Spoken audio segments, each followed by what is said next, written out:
జై శ్రీమన్నారాయణ. అందరికీ నమస్తే.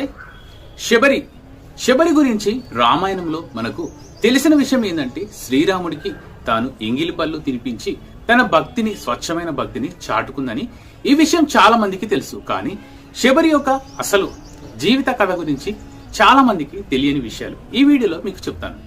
అయితే శబరి మాతంగి మహర్షి యొక్క ముఖ్యమైన శిష్యురాలు, అలాగే మొట్టమొదటి మహిళా శిష్యురాలు.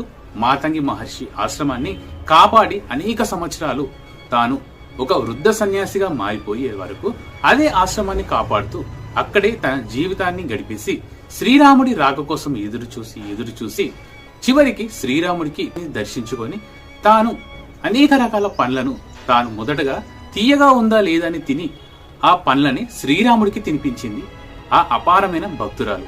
అలా శ్రీరాముడిపై, ఆ శ్రీమన్నారాయణుడిపై అపారమైన భక్తిని పెంచుకున్న ఈ శబరి ఒక గిరిజన తెగకు చెందిన శబరి. అయితే తాను అనేక జంతువులను వేటాడి వాటిని మాంసాలని అందరూ తినడం చూసి తాను ఎంతో బాధపడేది. అయితే తను వివాహం జరిపించాలని అనేక జంతువులను తీసుకొచ్చి వాటిని బలిచ్చి విందు వినోదాలు చేయాలనేసి అక్కడ గూడెంలోని అందరూ ఆ శబరికి వివాహం జరిపించాలనేసి అనేక రకాల జంతువులను తీసుకొచ్చి కట్టేస్తారు. అయితే ఆ శ్రీ మహావిష్ణు యొక్క భక్తురాలుగా మారిన ఈ శబరి చిన్నతనం నుంచి తాను వివాహం జరిగి ఈ జంతువుల బలి బలవంతంగా చేయకూడదని భావించి ఒక అర్ధరాత్రి వేళ ఆ జంతువులన్నిటినీ విడిపిస్తుంది.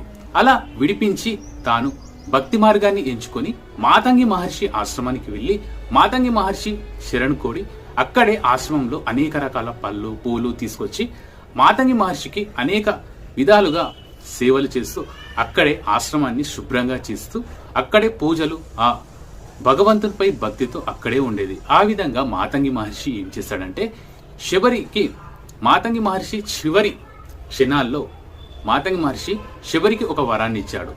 ఆ శ్రీమన్నారాయణుడు శ్రీరాముడిగా అవతరించి ఈ అడవికి వస్తాడు కాబట్టి నువ్వు వేసి ఉండు అని మాతంగి మహర్షి తన తుది శ్వాస ఉన్న సమయంలో ఆ వరాన్ని ఇచ్చి మాతంగి మహర్షి అంతర్ధానం అయ్యాడు. ఆ విధంగా శబరి ఆ మాతంగి మహర్షి ఆశ్రమాన్ని కాపాడుతూ ఆ ఆశ్రమంలోని అనేక రకాల పళ్ళు తీసుకొచ్చి శ్రీరాముడి విగ్రహాన్ని తయారు చేసుకొని ఆ శ్రీరాముడికి ప్రతిరోజు నైవేద్యం పెట్టేది. శ్రీరాముడి రాక కోసం వృద్ధ సన్యాసిగా మారిపోయింది.